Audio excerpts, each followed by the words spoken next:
Today, January 6th, 2024, marks the third anniversary of the darkest day in American history since the Civil War.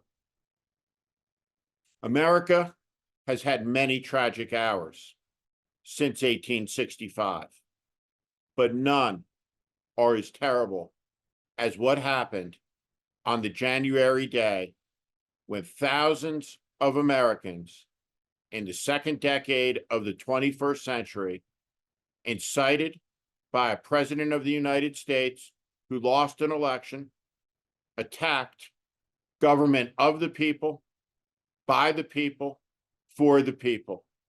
They assaulted police officers and they assaulted America. The insurrectionists ransacked the floor of the House of Representatives and the chambers of the United States Senate. They desecrated the United States Capitol, the citadel of democracy. They urinated on the floors and they shit on the floors. They killed, they maimed, they broke faith with all of American history and the sacrifice of 1 million dead patriots who gave what Lincoln called the last full measure of devotion so that we may live in liberty and that we may pass on that liberty to our children. This is an appalling day, and it is a terrifying day. This day marks a descent as well as an act, because the extremist movement that attacked America on January 6th of 2021 is better organized, better funded, and in a stronger political position than it was on that day. For a few days after the January 6th attack, the American people stood uneasily united. What Trump did was clear. Through the smoke of that event, the defenses all dropped. Even the loathsome Kevin McCarthy denounced Donald Trump. Liz Cheney looked up at a television screen on that day and she said, "We know who did this and we're going to hold him accountable." America's largest corporation said they would cut off funding for the congressmen and the senators that joined Trump in assaulting democracy. Their principles and commitment held out at most for 2 months. The issue faded. It dropped. January 6th wasn't treated like an imminent threat, an ongoing emergency. It became the source of political conspiracy theories. And today, incredibly, 3 years after the horrific act, support for the insurrectionists in the country is rising. The attack on America has become a partisan act. It is celebrated by huge portions of the Republican Party. Understand this: democracy, liberty, what they are sustained by is belief and faith. And collapse of that faith will lead directly to collapse of government, of the people, by the people, for the people. What Donald Trump did on January 6th was attack the cornerstone of American civilization. The idea that we are a free people, that we decide who leads the nation. There was no fraud. There was no election theft.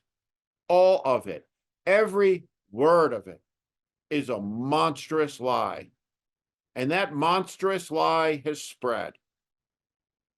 The response by opponents and friends of democracy over these last years has been tepid, ineffectual. And now we stand 3 years after the fact at a most dangerous hour. January 6th marks one of the most appalling days in all of American history. What Donald Trump did was something that no American president has ever done, or frankly, thought about doing. It stains him with a mark of ignominy that will endure for all time.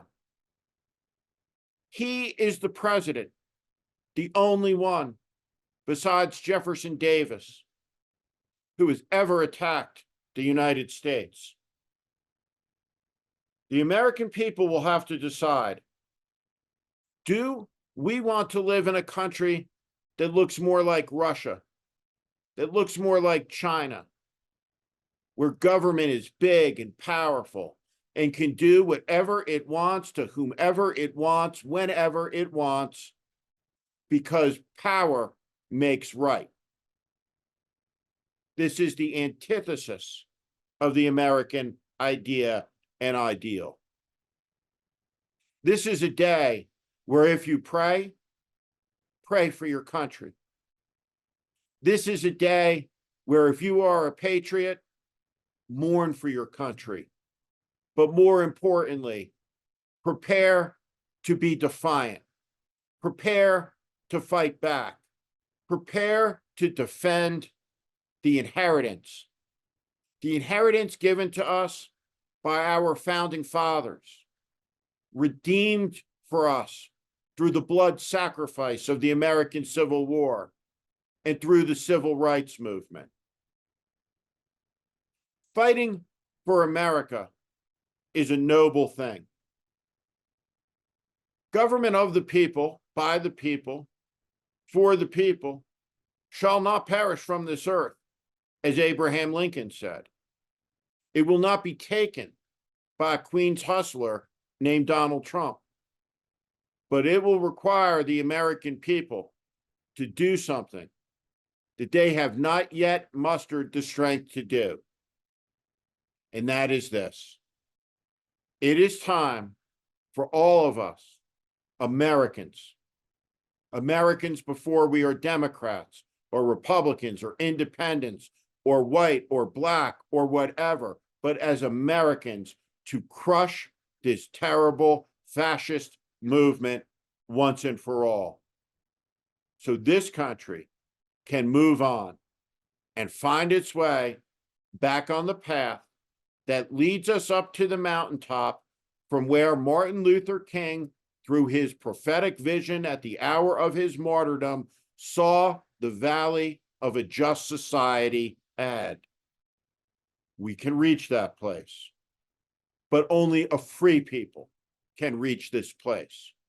And that's what January 6th was at the end of the day: an attack on America, an attack on your freedom, an attack on your liberty, an assault on the 1 million graves of American patriots spread around the world who defended freedom at the highest cost imaginable.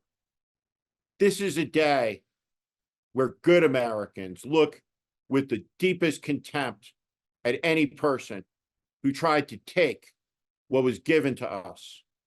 Benjamin Franklin answered the question of a woman outside Philadelphia's Independence Hall at the end of the Constitutional Convention. He was asked, "Dr. Franklin, what have you given us?" And he looked and said, "Madam, a republic, if you can keep it." We have kept it for nearly 250 years. And now this generation of Americans is called to defend it against domestic terrorists, domestic enemies who seek to burn it down so they can take what they want, like locusts, feeding rapaciously, caring nothing for the next moment, let alone the next year decade, or century.